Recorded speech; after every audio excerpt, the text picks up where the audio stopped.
And I commend to African countries to remain non-aligned and positively neutral. We are safer that way, so that we cast our lot with those who are right and those who are being mistreated. Hey guys, as you're watching this video, our vision is to reach 500,000 subscribers. Hit the subscribe button, join membership to support our channel, and join Patreon and PayPal. All the links are in the description. Do that to stand with us for this beautiful cause of One Africa right now. We do not forget to sign up for the petition. The link is down below. Appreciate it. Thank you so much.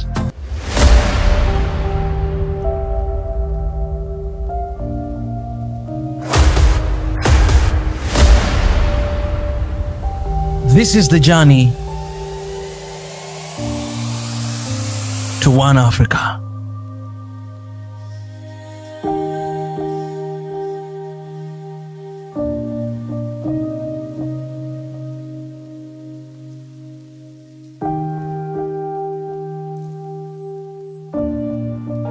The world is still reeling from the encounter between President Trump of the United States of America and President Zelensky of Ukraine, at a time when the Trump administration was very new. And it must be remembered that one of the campaign statements that Trump made was that he was going to resolve the conflict between Russia and Ukraine within 24 hours. It is over 100 days since he took office, and many things have happened. We've seen initiatives which were in the early days considered unilateral, such as the Saudi Arabia initiative. We've seen the United States of America proceeding without including the Europeans in the peace initiatives. And we have seen, one may say, the upping of the ante with a view to resolving the conflict in Ukraine. But one can dare say that there is a lot of motion without movement. A lot of motion without movement in the sense that the shuttle diplomacy notwithstanding, the two combatants are still fighting, and the drones are flying and the artilleries are alive and well, which then calls into question, is it possible to resolve this conflict? And I think it is, because what one sees is appetite for peace. Even the Europeans, who in my view are reluctant to have peace, you hear them talking about a peacekeeping force in Ukraine. In other words, they are thinking of a period after the end of the conflict. The key arrows head in this particular initiative from Europe are the French and the British. And their view is that they want peace on terms that are favorable, in my view, to NATO as understood by them, and by extension, Ukraine. But it must never be forgotten that the war in Ukraine has now become a proxy war, with the Ukrainians being pawns in a political chessboard. So that is one avenue of attempt at peace. There is also the American initiative. The American initiative is saying that certain concessions must be made. And not just concessions, that America must also benefit from this process. And that is the basis on which they were saying, we are going to intervene, but we also want some of your natural resources. And it is in that context that the Saudi process must be understood. So, in a nutshell, one sees a world that is fatigued by this conflict. And one sees the attempt at extending hands from both sides. Russia is saying, yes, we want peace, but remember why this war started in the first place. They are saying, not in so many words, remember the undertakings that were made in 1990 which were clear not 1 inch more to the east, and that Ukraine should have that stance. The Americans are saying that if the price of peace is conceding some territory, the Ukrainians should consider it. But of course, the Ukrainians are saying no concession. So that it is a process that is not going to be easy. But what happened during the Easter period, what historians will now refer to as the Easter truce, is in itself an indication by Russia that we are prepared to engage in serious peace, but we are not going to do so in a manner that is going to undermine the fundamentals which formed the basis or founded the basis of this particular conflict. The Americans are now saying, really, this must happen. And if it does not happen, we will withdraw. And I think that is a negotiation tactic in order to tell the two parties that really we must come to the table. So when one looks at the crystal ball, one sees that we will have a process that is a little bit more engaging. It may be staggered, and ultimately it may be one that will lead to what in terms of peace is called a modus vivendi, so that we live and let live as we begin to resolve the issues that are at hand. That, I believe, is what one sees when one looks at this conflict. You know, in war, when territory has been gained, and that territory has been gained on the basis of giving protection to your own, remember that quite a bit of Ukraine has people whose inclination is to be protected by Russia. So even if the negotiations were to start, it's going to be very delicate in the sense that certain guarantees must be made. And one must compare with what we have seen in other parts of the world. We know, for example, that in the Middle East, there was a time when the Israelis had to concede some territory to the Egyptians for peace, but we also remember that they retained certain territory like the Golan Heights, like the West Bank, for security reasons. So a Russia that sees hostility around her, particularly from Ukraine and from the Baltic states of Latvia, Lithuania, and Estonia, is going to be very reluctant to make decisions which are going to jeopardize their long-term security. So territory is going to be one of the most difficult issues in this attempt at negotiating peace permanently. Of course, when I say so, I'm acutely aware that I'm swimming in the sea of speculation. It is a sea that is dangerous, that is has many problems, it has many things, it changes, there are too many variables.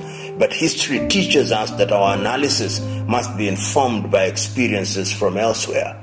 Sometimes history forces people's hands. Remember that both internally and externally, you see a Zelensky who is, in my view, desperate.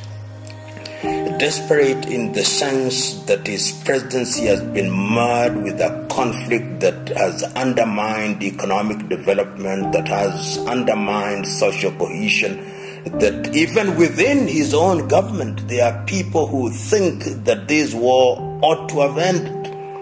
Externally, we have seen accusations from the United States of America that he is a dictator without mandate. So all these factors conjoined make him a very weak president, so weak that perhaps his strength only remains apparent because it is war. But if war were to stop today, one can imagine what would happen internally. Those who would want to say and to analyze the situation and say, did we have to go to war in the first place? Have you not, in a manner of speaking, pawned us to the European powers and undermined our relationship with Russia, with whom we have long historical ties? So we are talking about a very weak president. We are talking about an individual who, as it were, is between the devil and the deep blue sea, between the hammer and the anvil. How we'll get out of it is for speculation. But I, in my view, think that he must think deeply and seriously about post-war Ukraine. How will he behave? How will he be dealt with? And it's not going to be easy for him to get out. He must, in my view, make concessions, be pragmatic, and stop listening too much to the European NATO powers, because he does not know what their intentions are ultimately. You see, the EU, from my perspective, finds ourselves in a very interesting situation. Interesting in the sense that the main anchor of the European Union and NATO was the United States of America. The United States of America, as I said, really, we are not bothered. And I think President Trump put it so very figuratively that there is a big, beautiful ocean between us and you. Pay your bills. And we now see a European Union that is trying to assert herself. And when I listen, for example, to the president or the head of the European Union, Ursula von der Leyen, you see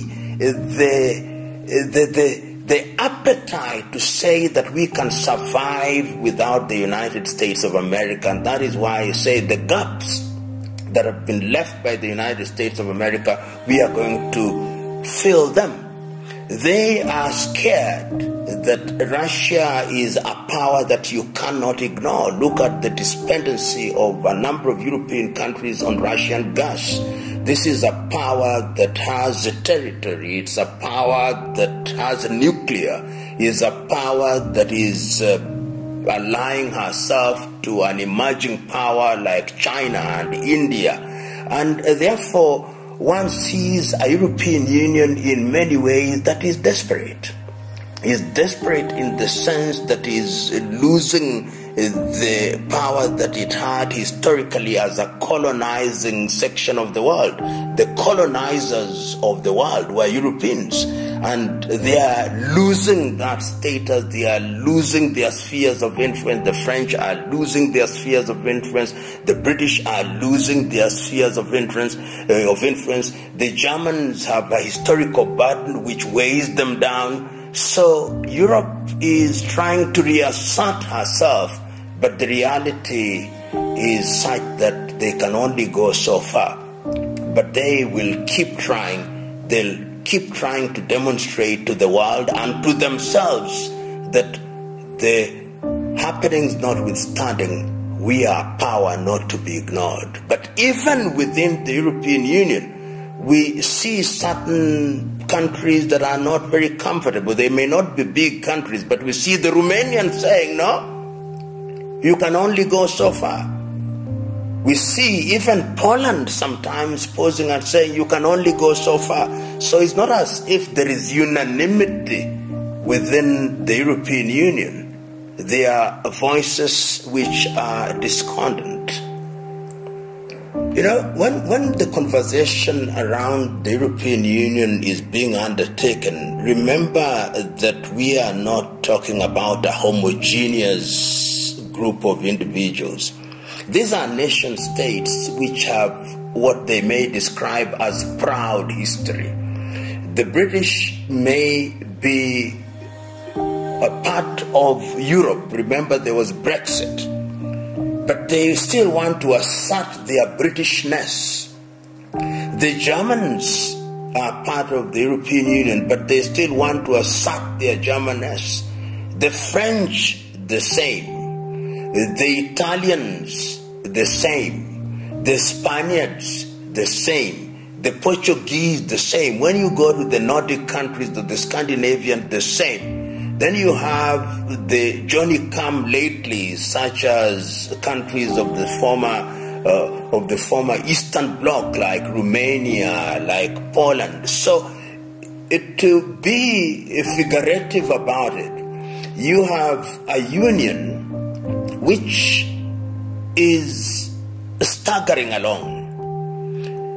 In the public, they want to appear that they are speaking with one voice, reading from the same script, but I don't think so. I always remember this, is that a year before Yugoslavia collapsed, there was an interview that was conducted and they came up with the result that 90% still felt that they were Yugoslavian. But I think that that was doctored, because a year later, Yugoslavia had broken into little pieces. Who knows about the European Union? That particularly at the political level, you may have a union that is of economic value, but on matters politics, on matters defense, it is possible that this particular union is going to go the way of Yugoslavia, the way of the Soviet Union, and interaction will only be on the basis of necessity. And we must never ignore what happened with Brexit. It's very possible that others may want to vote with their feet, in a manner of speaking, and say, we do not want orders being issued to us from Brussels. We want to determine what is good for us within the union on a case-by-case basis. I say this guardedly because I know that I'm going too deep into the arena of speculation. But speculation is also the mother of fortune-telling. Whenever the war between Russia and Ukraine is discussed, particularly from a European perspective, one of the arguments that one hears, both from commentators and analysts, is that Russia must be stopped because Russia has an appetite to conquer other European countries. Let me say without batting an eyelid that that is not supported by any evidence on the ground. Why? When Mikhail Gorbachev was negotiating in those early days, the concessions that were made, or the promises that were made, which are now being denied by the Europeans, was that we will not allow the NATO war machine to threaten Russia. Hence, what has been repeated almost ad nauseum, not an inch more to the east. But progressively what one has seen is that NATO developed this appetite for gobbling countries, wanting to gobbling the Baltic states, moving into Georgia, and then ultimately into Ukraine. And when the Russians were saying, you made certain promises and we will not allow you to come to our doorsteps, it was based on history, in my understanding. But in order to justify the prosecution of this proxy war, and in order to explain it to their populations, the Europeans must say, we are doing this in Ukraine because if we don't stop Ukraine, the next is going to be Finland, the next is going to be Poland, the next is going to be the old Soviet Union reincarnated in Russia. They are going to take back what was the Warsaw Pact countries. I don't think that even President Putin and his cabinet would explain that to the Russian population. And I want to say that I think that that is an excuse, a justification by the European powers in order to lend credence to their support to the Ukrainians. Because the Ukrainians, to lend support to the Ukrainians and also to justify to their population. Because otherwise, how would you explain to the Dutch or to the Danes or to the Germans or to the British or to the French why you are expending euros to prosecute a war which is only disrupting the European environment and producing refugees in the hundreds of thousands and affecting Europe?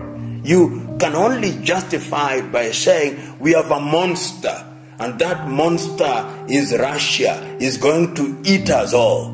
There is no monster. There is only a Russia, in my view, that is trying to protect herself through what has been described elsewhere as preemptive defense. And the sooner that is recognized, in my view, the safer the world is. And President Trump, in my view, put it very well during that famous exchange between him and Zelensky. Said, please, don't forget that we are in a situation that could lead to a third world war. Do you want it? Do you want history to say of you that you played a critical path?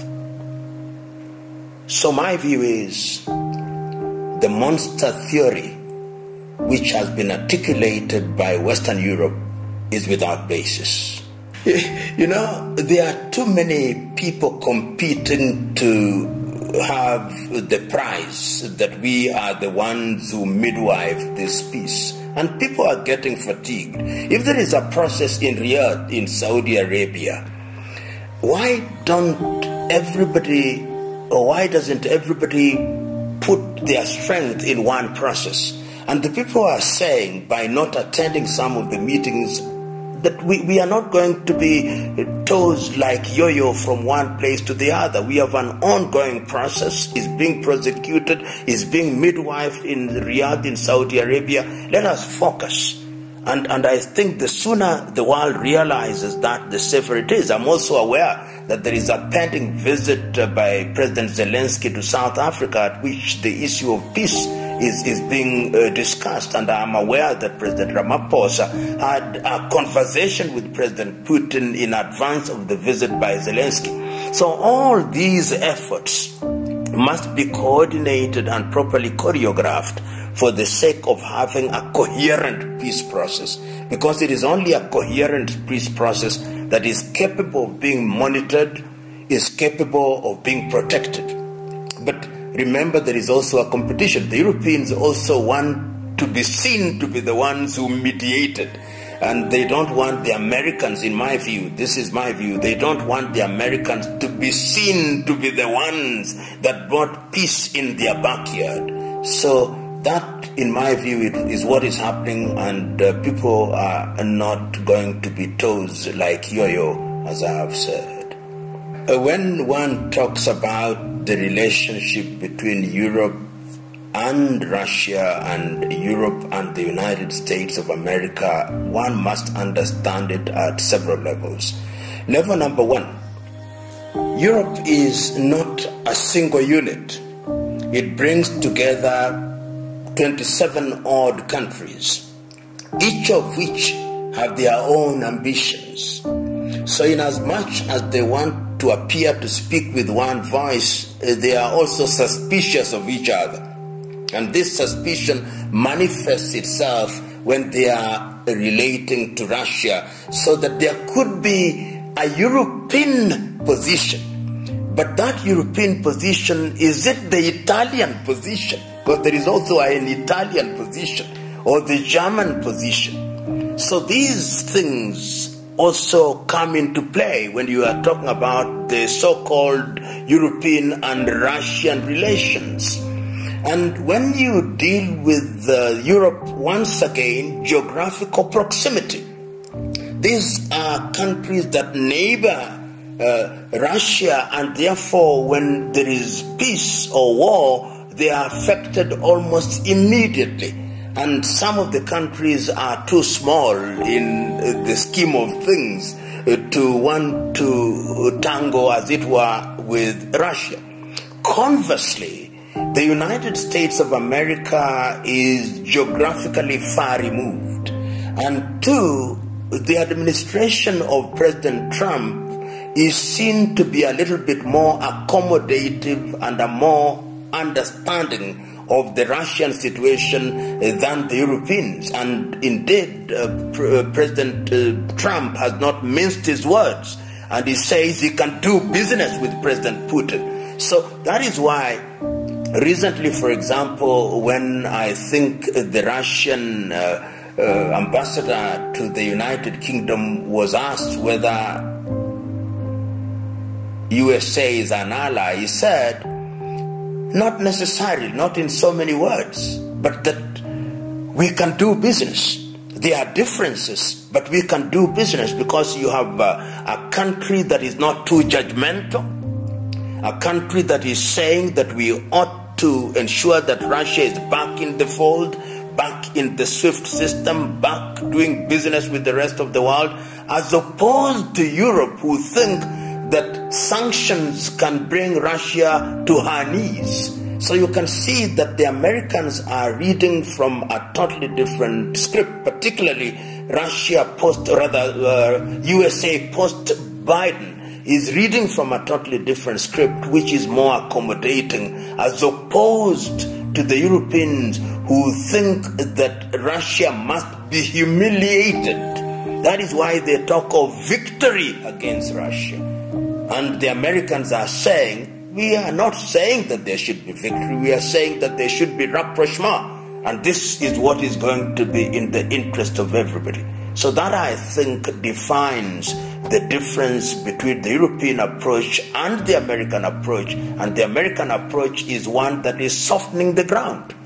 And that is what I think that the Russians are also looking to, that anybody who thinks that we will be defeated, that we will be humiliated, and that we will go gloat, they'll come and do things that are not in our best interest, we are not going to listen to you. But if you recognize that we have interests which need to be respected and protected, then we are going to do business with you.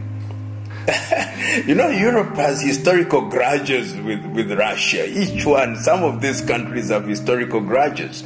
Remember, during the World War II, it is Russia which in many ways liberated Europe. And the Red Army, Russia to mean the immediate successor of the Soviet Union, that is the Soviet Union at that time, that liberated Europe. And remember that in the minds of the European leaders, Russia is the immediate successor of the Soviet Union. So those historical grudges are still alive and well, because Russia was triumphant at that time. And even when the famous meeting in Yalta with Stalin, with Churchill and with Roosevelt, the concessions that were made to the Soviet Union and in the minds of the Europeans to Russia were concessions that ought not to have been made. So those historical burdens are still alive and well, and Russia is the target in this regard from where I sit. Oh no, peace will be found. Even if it is an unstable peace, it will be found, because there is no choice. And one can see, particularly in this conflict of Ukraine and Russia, there is fatigue. You only have to listen to the interviews that are being undertaken, only listen to all the players. The appetite for peace is now alive and well. It may not come as quickly as we think it will come. It may not come in the form that we want it to be, but I think there is going to be an armistice of sorts sooner rather than later.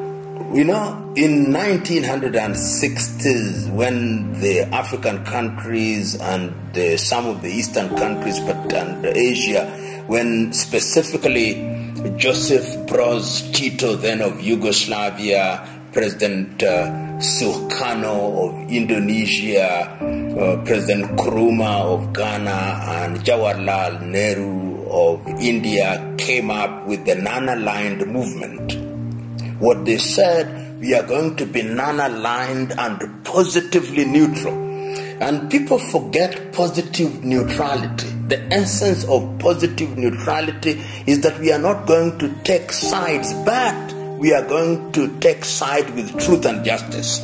So that if we find that the Russians are the ones who are being badly treated, we will be non-aligned, but we will say that they are right. And I commend to African countries to remain non-aligned and positively neutral. We are safer that way, so that we cast our lot with those who are right and those who are being mistreated. And you've seen, particularly in this conflict, we don't say it as loudly as we should, but quietly many African countries actually support Russia. And the reason is not far to seek. It is because during the days of the Soviet Union, the people who are not colonizers and supported many freedom-fighting movements were the Russians. They were there for the ANC, they were there for Frelimo, they were there for MPLA, they were there for Congo, and they were welcoming to African freedom fighters. And indeed, you know that in Russia, they even named a university for Congo's Patrice Emery Lumumba, the Friendship University. So quietly, there is historical sympathy with Russia in many African countries. But I always say this, that Russia is also a big world power. So she also has her interests. We must never forget that. She wants to have a sphere of influence for a number of reasons. Trade and resources. Africa is the home of uranium. Africa is the home of cobalt. Africa is the home of copper. Africa is the home of gold. And there is a new thinking in Africa, particularly in the Sahel region. If you go to Burkina Faso, you go to Mali, you go to Guinea, this new crop of leaders are saying that we have been controlled by former colonizers for too long, and we are ready to do business with other countries which were not colonizers. We are ready to do business with Russia. We are ready to do business with China. And it is in that context that you see the heightened activity of Russia in the Sahelian countries, which are abandoning France, which in their view, and in my view too, has milked these countries dry since they regained their political independence. And the invitation of these leaders, the invitation of Traore, or Batimi Goita, or Chiani, or Dumbuya, is telling them, we are ready to do business with you on equal terms. We are ready to forge a symbiotic relationship which is mutually beneficial. But history has demonstrated one thing that must never be forgotten. Whenever you are dealing with the other side, you must define your interest. If you don't define your interest, they'll define your interest for you. So these countries have a duty to define how they want to relate with Russia. If they don't, then the relationship may be parasitic. But the long and short of it is that Russia is available as an alternative to these countries at a time when European countries want to be dominating and are hostile.